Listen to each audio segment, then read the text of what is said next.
Чем ты поможешь палестинцам своими сторисами или постами? Это ведь ничего не решит, и подписчиков у тебя там 30. Когда хотели сжечь пророка Ибрахима, мир ему, один малюсенький муравей зачерпнул воду ртом и нес ее выплеснуть на костер, чтобы потушить его.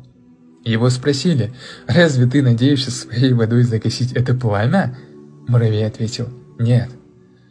Нет, я не надеюсь, что смогу затушить этот огонь. Но я надеюсь, что когда Аллах спросит меня, что ты сделал, когда сжигали пророка, то это будет моим оправданием перед ним. Я скажу ему: о мой Господь, я сделал все, что было в моих силах защитить истину и показать другим, в чьих я рядах. Я делаю все, что в моих руках, над чем я подвластен. Я делаю дуа, ощущая истину, переживая за своих братьев и сестер. И очень надеюсь, что это будет моим оправданием».